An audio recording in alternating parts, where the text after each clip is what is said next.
Hello. In this video, I will be arguing how Wichita, Kansas could improve its bus network. I first want to start by saying that I have lived in Wichita my entire life, but have never used the city's bus network. I have always driven or been driven to wherever I went. I see the same story everywhere. All my friends and all the people I know drive to places.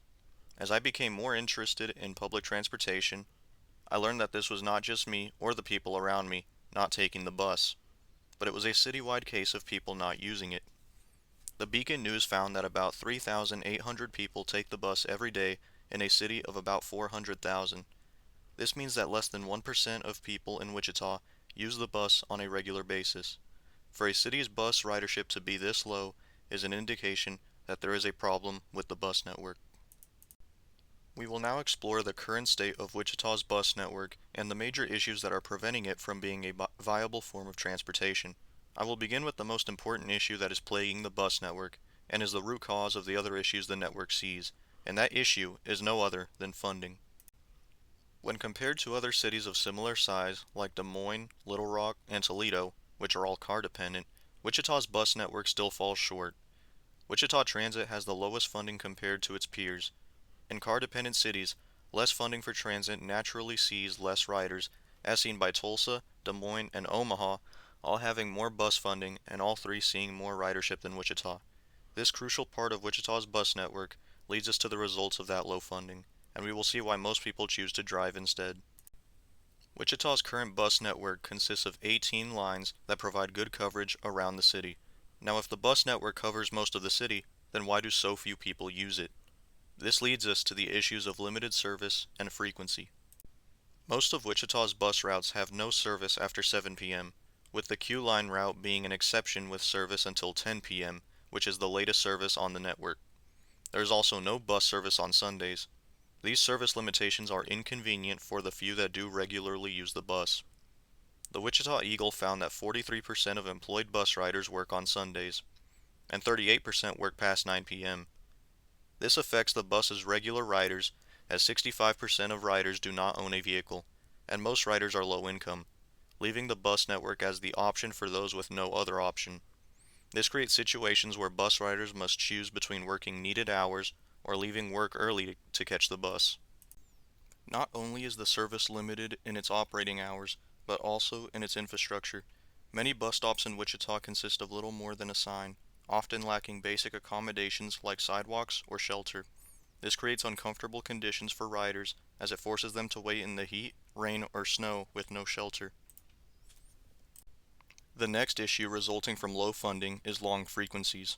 Most of Wichita's bus routes have frequencies of every 45 minutes, the Q line again being an exception, operating with frequencies of every 15 to 20 minutes. Long intervals between buses are especially a problem when Wichita has one of the fastest average commute times in the country, with the average commute being about 18 minutes. While Wichita having fast commuting times is good, it makes the bus network inadequate for most people when the frequencies are over twice as long as the average commute. This makes taking transit impractical for most people, especially compared to the flexibility of driving. The long frequencies make the bus stop conditions worse, as riders must wait in those conditions for long periods. These conditions can also contribute to discouraging others from taking the bus. As seen by the current state of the bus network, increased funding is needed to fix these major operational issues. This is difficult as buses generate little revenue on their own and see little ridership while being expensive to operate. Without political will, there is little that one can do to improve the bus network. The best way to get that support for funding is to show the benefits of investing in public transportation. While it is true that public transit is unprofitable in of itself, investing in public transportation has shown that the long-term economic benefits can outweigh the initial cost of operating the transit. A report by the American Public Transit Association estimates that for every $1 billion invested in public transportation results in $5 billion in economic growth. Now, while Wichita is not working with that much money, the ratio of the return on investment is still there. Even when public transit is unprofitable, the return on investment ends up outweighing the initial cost. This is through the facilitation of moving people and goods. as well as transit-oriented development, which promotes denser, more walkable, and economically active development, growing the city's tax base. This creates a feedback loop where transit attracts development based around transit access, which increases demand for the transit itself. The development that is promoted by good transit encourages walkability and even car-free living, which leads to major environmental and social benefits. Since buses carry more people and take up less space while doing so, it allows for less cars on the road. This leads to improved air quality as there are less emissions from a single bus than from dozens of cars carrying the same number of people. This also improves water quality since storm runoff often carries rubber particles from car tires, so with less cars, less polluted water. When there are less cars, air and water pollution decrease. Taking less cars off of the road is also good for people who do like driving, as they experience less congestion and shorter commutes, which improves Wichita's already good commuting times. Transit-oriented development also promotes healthier lifestyles due to increased walkability, allowing for more activity since people are walking and not driving. Another social benefit is that good public transit creates strong communities. The Federal Transit Administration found that dense, walkable development near transit attracts people to vibrant, connected communities, which in turn supports more development near transit. These are the reasons why investing in public transit is worth paying the upfront cost. It benefits everyone, even the people who choose not to use it. Now that we have justified why good public transportation is worth investing in, we can give solutions to the issues that are results from lack of funding. To solve Wichita's limited service problems, Wichita should expand operating hours to at least midnight. This would be better to serve night shift workers whose schedules often extend beyond current operating hours. Service should also run past midnight on Fridays and Saturdays to accommodate and promote nightlife activity and help reduce the risk of drunk driving. To help improve rider experience and to help attract more users, the city should ensure that every bus stop includes basic infrastructure, such as sidewalks and shelter. To solve Wichita's bus frequency problems, 10 to 20-minute frequencies should be implemented during peak hours and 30-minute frequencies during off-peak hours, prioritizing high ridership corridors. This would provide fast, reliable service during peak hours, while maintaining frequent service throughout the day. The good thing is that Wichita is not the only city with these issues. Car dependency is an issue across the United States, and cities have taken initiatives to invest more into public transportation. That allows us to see the effects of those actions, and one solution seen across the country is bus rapid transit. Bus rapid transit has emerged as an affordable form of rapid transit and has been implemented in cities such as Albuquerque, Richmond, San Francisco, and Cleveland. When bus rapid transit is implemented effectively, it gives buses dedicated lanes, signal priority over cars, and accessible boarding stations for people with disabilities. To see the effects of bus rapid transit, we will see what it achieved for Cleveland.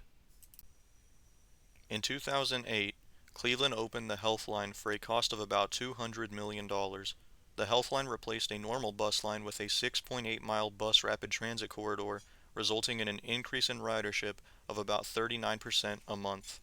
The route runs 5 to 10-minute frequencies between 5 a.m. and 7 p.m., with frequency decreasing to every 15 to 30 minutes overnight. The route displays the major economic benefits of good public transportation. Despite the high upfront cost, the Healthline brought an estimated $9.5 billion in economic development over 10 years of operation. While Cleveland is working on a larger scale, similar effects could be seen if bus rapid transit was implemented in Wichita. Now that the benefits of a good bus rapid transit corridor have been shown, where would that corridor be implemented in Wichita? The street that I believe would be best suited for bus rapid transit is Douglas Avenue. Douglas Avenue is a major street that runs through downtown Wichita and the urban core, going through some of the oldest neighborhoods in the city. Those areas being older mean the street covers denser and more walkable areas, which is perfect for a rapid transit corridor. You may remember me mentioning a specific route called the Q Line. The Q Line has the longest operating hours as well as the best frequencies on the network. while the Q line also runs on Douglas Avenue, meaning that the city's best bus line is already on that street.